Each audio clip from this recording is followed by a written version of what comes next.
Yon guys, oh, magandang gabi. Andito kami ngayon sa Pujaira. Bali magbabangkering kami ngayon dito. So, magdadrop lang kami ng anchor at may didikit na bunker barge. Siya ang magsasali ng ano sa amin ng bunkering ngayon. So, ang lalaglag namin, naka-prepare na ang boat anchor namin. So, intay lang kami ng timbre sa bridge kung anong side ang ilalaglag. Kanina may napakinggan ako, dalawang klase daw ang ang paglalaglag ng angkor.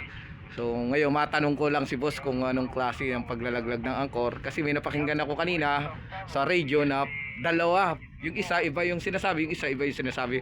Paliwanag mo nga, Tro, kung anong ibig sabihin nun? Yun ba? Ano yun? Yung dito ko sa Pujaira, malalim. Kaya by winds tayo, by winds. Ang sabi, by winds. Tro, kanina may napakinggan ako yung by gravity. Ano ba yung ibig sabihin ng by gravity? Yung by gravity, ano yun? Yung di mo gagamitan ng winds, gravity lang siya. So disengage mo yun para brake lang ang kakapit nun. So yung pala yung by gravity at saka by winds na sinasabi kanina sa radyo. So mamaya maglalaglag kami, may video kami kung paano ko i-drop yung anchor. So mamaya pa guys Paglalaglag nga pala ng anchor, dalawa lang kaming kasama ni Maestro. So dalawa kami. At yung iba kasi nasa bridge nagtitimon at yung iba pahinga. So every time na maglalaglag ng anchor kami, dalawa kami kasama ni Maestro. Ayun yung kasama ko. Guys, ito yung anchor namin.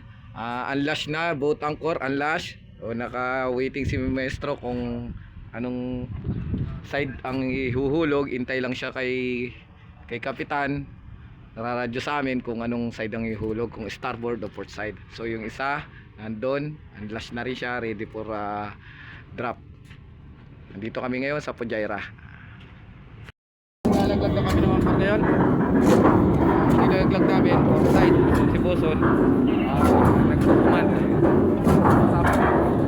Ako mapatay ako kung ilang shackles ko.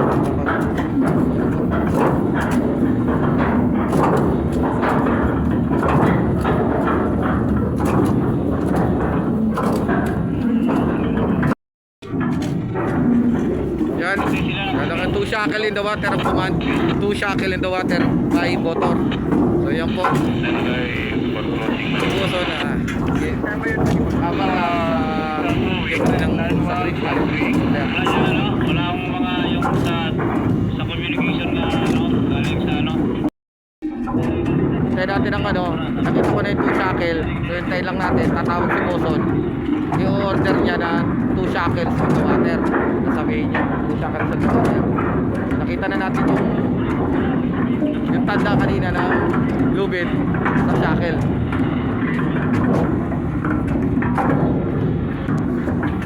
Up, tumibre si boss.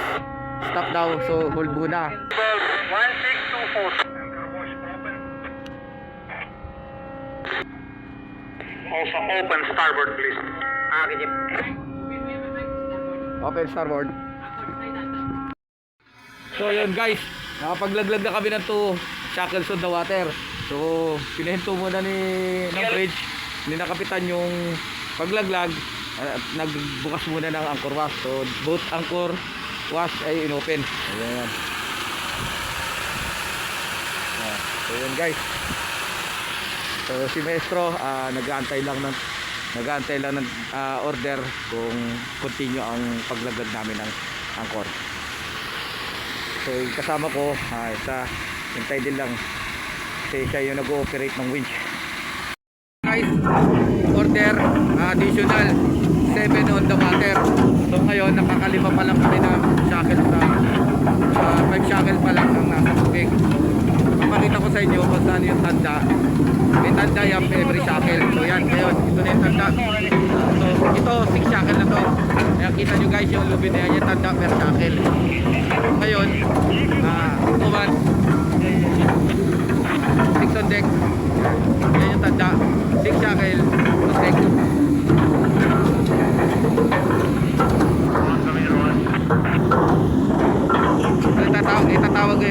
Itatawag ngayon yung puso niyan na 6 shackle on the water, 7 shackle.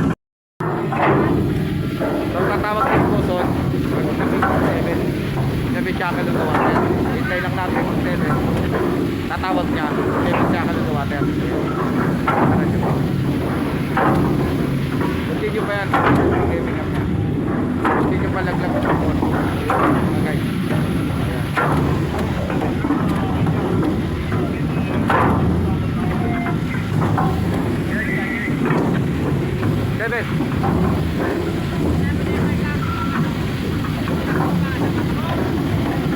Yan, musta na siya. Oh, 7 on deck, doon daw. Continue, 8 on deck. Continue to 8. So additional pa si Kapitan. 8 on deck daw. Continue. Continue daw, continue. So, balik ako po. Grabe. Malawang. Kaya kailangan natin talaga mas. Continue as well, operate Continue 11 on deck. Kami daw, continue 11 on deck. Haba, 11 on 11 shackle ang ibababa namin sa dagat. 9 on deck na kami. 9 shackle na yung ibaba. So continue pa. So every shackle nire-report ni Boson. Pag every shackle na nasa deck at kaya nasa water na. Laglag ng anchor. Pag nilaglag na namin, dapat maglalagay tayo ng anchor ball. So yung kasama ko, inaakit na yung anchor ball. Para katunayan yan yung sign na yung barko ay naka-anchorage. So, inaakit na niya.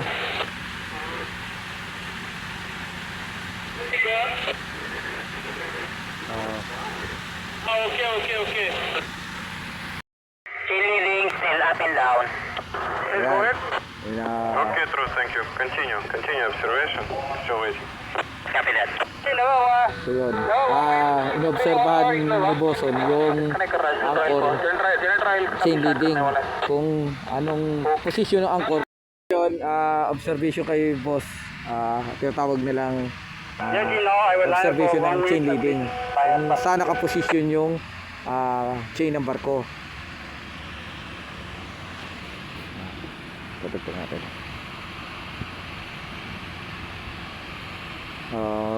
Every time na magbago ang posisyon, inire-report ni Boson sa bridge.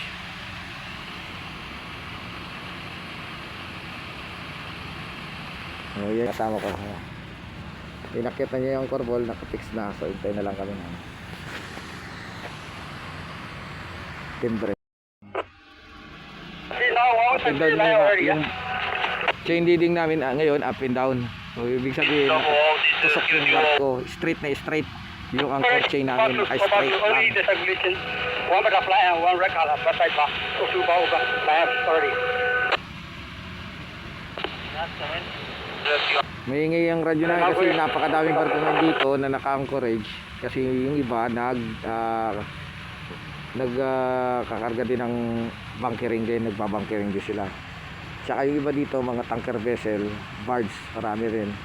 Kasi ito yung bunkering station niya. Pinakamura-mura yung mga siguro sa company, mas nakakamura dito pag dito yung magbabunkering, kakarga ng mga crudo na gagamitin namin sa paglalayag. Lord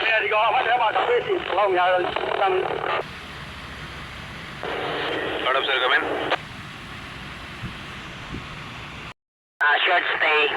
10 o'clock, short stay. Okay, boss, 10 o'clock. watch that. Karaw to live khula. Pasensya na dito sa video dahil madilim.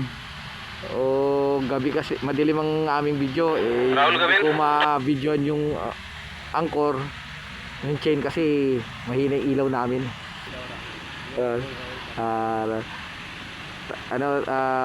Tanaw lang yung chain, pero pag ginagamitan ko ng video hindi makita, madilim. So, alongside the barge. Okay, copy that. So tapos na ang ano namin. Yeah, also boss, from now, as per watch, 2 guys on deck.